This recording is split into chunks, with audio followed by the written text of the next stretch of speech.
Pamilyar po ba kayo sa sikat na pambatang cartoon character? Ang tinutukoy ko po ay yung pambatang character na si Sophia the First. Opo, kapangalan po siya ng aking anak na babae, aking bunso. Pero ito pong aking ginagawa ay wala pong the first. Sophia lang po. Ang spelling ay parehong-pareho din.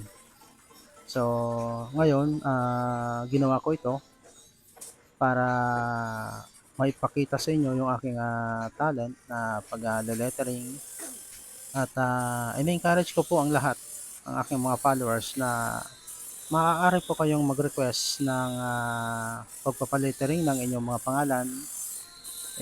Comment lamang po ninyo sa baba ang inyong pangalan at sabihin kung kayo ay magpapalettering ng inyong pangalan at gagawin po natin yon. So kung mapapansin niyo po yung cartoon character na yon na si Sophia, siya po ay nakasuot ng purple na damit at kulay violet na pinaghalo, purple at saka violet. So yun po yung ginamit kong kulay para mas maganda po na tignan. Bali nung mga nakaraan ay nagpainting po ako para po sa aking anak na babae. Ipininting ko po mismo si Sophia the First. Ah, mga ilang buwan na po ang nakalipas at in-upload ko din po yon dito sa aking page. Kaya para po sa aking mga followers, pwede po kayo mag-request at nililinaw ko po wala po itong bayad, libre po. Mag-request lang kayo, mag-comment lang kayo kung gusto nyo at gagawin po natin yan ng libre. Ang ginamit ko po ditong material ay ano po, yung coloring pen at saka yung pilot na pentel pen.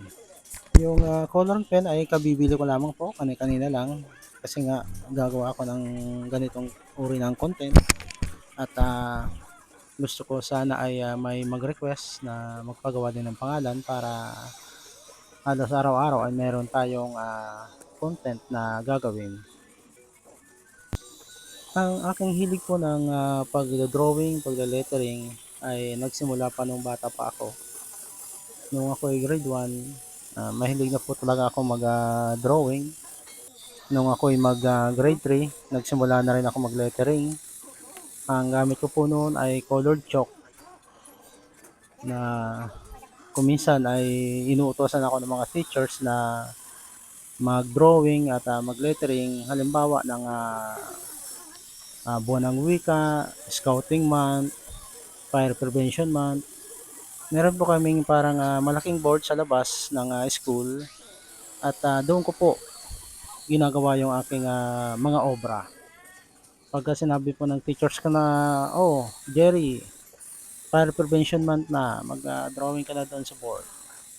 At bibigyan po nila ako ng isang kahon ng color chalk na mayroon ng iba't ibang kulay. So, bali doon po nagsimula. At pagkatapos noon, nung ako ay medyo grade 5 na, doon na po ako nagsimula gumamit din ng watercolor. At ang paborito kong iguhit noon yung mga lagi namin pinapanood pag tuwing Sabado, yung si Shider, uh, Power Rangers, yun po yung paborito kong drawing noon gamit ang watercolor. So ako po ay isang batang 90s, yun po ang aking inabot noon na masaya naming pinapanood nung kabataan ko po.